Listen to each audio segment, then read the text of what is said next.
健康のためのジム通い。その帰り、父親が逮捕されたとされるんだぜ。だが、本当に怖いのは、逮捕まで続いたまだ大丈夫の連鎖だぜ。ジムで声をかけただけなら、どうして逮捕まで行くのよ。そこが最初の落とし穴だな。焦点は、一度の会話だけじゃないぜ。相手が嫌がった後も、接触を繰り返したのかが重要なんだ。拒まれたのに続けたなら、それは行為じゃなくて恐怖でしょ。また、あの人がいる。今日も、こっちを見ている気がする。たまたま同じ時間になっただけだ。気にすることじゃない。偶然に見えた接触も、回数と場所が重なれば、意味が変わるぜ。毎回同じ人が現れたら、もう偶然だなんて思えないわ。待ち伏せや面会要求に変われば、受け手の恐怖はさらに増すんだぜ。警察庁によると、2025年の相談などは22,881件だ。前年より 16.9% 増えた。これは公表された全国統計だぜ。これだけ相談があるなら、違和感を軽く見ちゃいけないよね。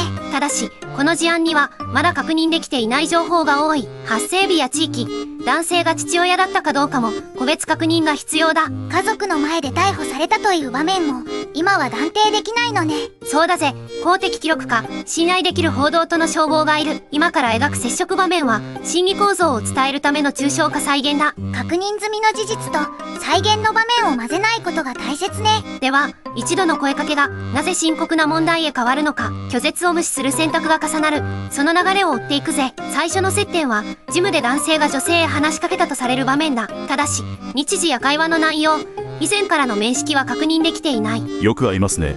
いつも、この時間に運動しているんですか？運動に集中したいので、今は話しかけないでほしいんです。この会話も実際の引用じゃない。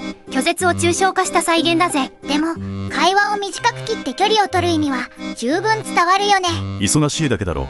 嫌われたと決めるのは、まだ早い。ここで男性は、相手の意思より、自分に都合のいい解釈を選ぶ。相手が断った事実を、自分の期待で塗り替えているじゃん。再現では、基部の周辺や給水器などに接触場所を集約している。実際に、その場所で接触したと確認したわけじゃないぜ。さっきも断ったのに、どうして、また近くに来るの？同じジムなんだから、顔を合わせるのは普通のことだろう。場所を共有していることと、接触を受け入れることは別よ。利用する権利が同じでも、相手へ近づく権利までは生まれない。少しくらい話してもいいはずだ。悪いことはしていない。悪意がないという主張が、拒絶を無効にする盾になる。悪意がなくても、相手が怖いなら、もう立ち止まるべきだよ。重要なのは、一回の会話じゃない。拒否の後も続いたからぜ。これ以上、私に話しかけないで、近くにも来ないでほしい。そんなに怒らなくてもいいだろう。誤解されただけだ。ここまで言われても、まだ誤解だと思うのは危険すぎるわ。拒絶は、交渉を続ける合図じゃない。接触をやめる境界線だ。今日は機嫌が悪いだけかもしれない。次なら話せるはずだ。こうして拒絶が、その日の気分という話へ読み替えられる。相手の言葉を聞かず、自分の筋書きだけ信じているのね。笑顔や挨拶が以前にあっても、今の拒絶より優先はされない。次に確認すべきなのは、女性がジム側へ相談したかどうかだ。スタッフの注意や利用制限があったかも、資料が必要になる。裏付けがないなら、実際に相談したとは言えないのね。その通りだ。もっともらしい流れでも、事実としては足せない。一人で抱えるのは怖い。受付に状況だけでも伝えておきたい。これは対処方法を示す再現で、本件女性の行動ではないぜ。相談した日時や担当者まで残せば、後から確認しやすいわ。施設側も、相談内容や対応を記録すれば、反復を把握できる。大げさに騒がれただけだ。自分は普通に話しかけただけだ。本人にとって普通でも、相手の拒否を無視すれば話は別よ。施設内の接触が、待ち伏せへ広がったかも確認点になる。ただし、本件で待ち伏せがあったとは、まだ断定できない。帰る時間まで見られている気がする。今日は一人で出たくない。帰り道が同じだけだ。声をかけるくらい。問題ないだろう。相手が避けているのに帰りまで重なれば、恐怖は増すでしょ。ストーカー規制法は、付きまといや待ち伏せを対象にしている。実際にいる店舗への押しかけや、付近での見張りも対象だ。拒否後の面会や交際の要求も、規制対象として示されている。電話やメールなどを連続して送る行為も、対象になり得るぜ。何をしたかだけじゃなく、拒否後も続けたかが大事なのね。2025年は、付きまといや待ち伏せなどが12,181件だった。面会や交際の要求は7,548件で、複数該当は重複計上だぜ。この数字は全国の集計で、本件の行為を示す証拠じゃないわ。そうだな。統計は背景を示すが、個別事件の穴は埋めない。返事がないなら、届いていないかもしれない。もう一度送ろう。返事がないことを送り続けていい理由に変えているじゃん。沈黙も拒絶も自分に都合よく解釈すれば反復が止まらない。通知を見るだけで緊張する。もう連絡を受け取りたくない。被害は接触の瞬間だけじゃなく、待つ時間にも広がるんだ。時系列では、接点、反復、拒絶、その後の接触を分けてみる。同じ器具や受付の場面は再現上の集約に過ぎないのよね。実際の回数や使用器具、女性の行動変更は捏造できないぜ。確認できるのは、資料に記録された行為と、その日時だけだ。想像で穴を埋めたら被害者の言葉まで作ることになるわ。だから引用は避け、話しかけないでという意味に止める。自分の気持ちを説明すれば、きっと分かってもらえるはずだ。説明は求めていない。これ以上、関わらないでほしい。同意は説得して奪うものじゃない。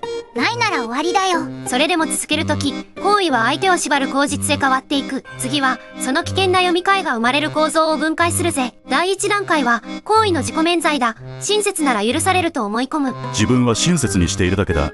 怖がらせるつもりなんてない。つもりがなくても相手が拒んだ事実は消えないのよ。行為の評価を自分の善意だけで決めるのが最初の誤りだ。善意という札を貼れば何度近づいても無害だと思ってしまう。本当に相手を思うなら嫌だと言われた時点で離れるよね。困っているように見えたから助けようとしただけなんだ。助けを求められていないのに続ければ親切とは呼べないぜ。第2段階は反応の選択的解釈だ。都合のいい場面だけ拾う。前に笑って挨拶してくれた。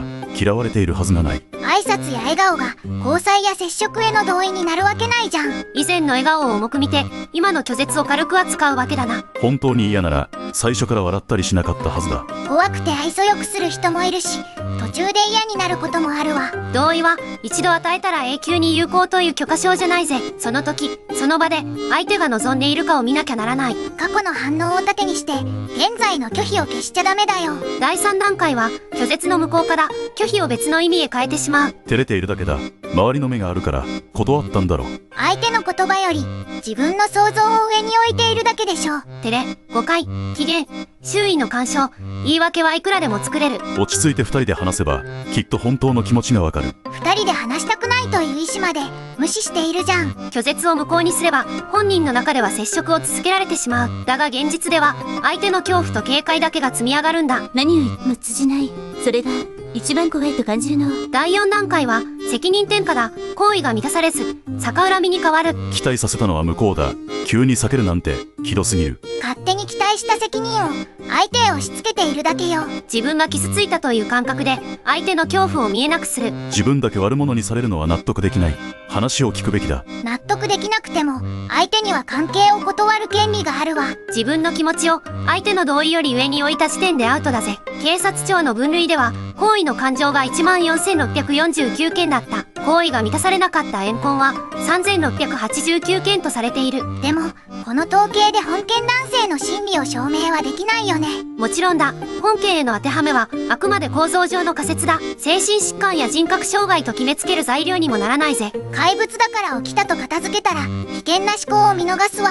家庭で父親に見えることも施設外の行動を保証しない。だからといって家族が知っていたとも黙認したとも言えない。家族の役割と本人の行為は証拠なしに結びつけちゃいけない。結末で並べられるのは確認できた証拠と手続きだけだ。相談記録、防犯映像、連絡履歴があったかは個別確認になる。ありそうだからといって捜査の証拠に足しちゃダメなのね。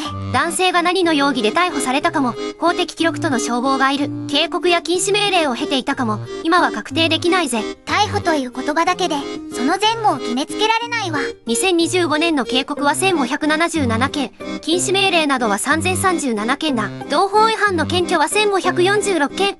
いずれも全国の数字になる。本件も同じ手続きだったと示す数字ではないのよね。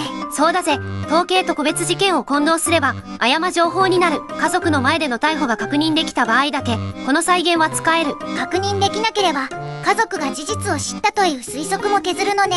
その通りだ。可能性という言葉で場面を残すのもダメだぜ。家族が知らなかったなら突然突きつけられる衝撃は大きいわ。ただしそれも一般的な反応でこの家族の事実ではない。家族を責めたり知っていたはずだと疑ったりもしないのよ。本人の行為の責任を根拠なく妻や家族へ広げちゃいけない。逮捕は有罪の確定じゃない。これは必ず明示する必要がある。送検、起訴、不起訴、判決のどこまで確認できたかを示す。確認できない先の手続きを結末として作っちゃいけないわ。被害女性が転居した、家族が離散したという話も追加しない。資料がなければ被害が終わったとも断定できないよね。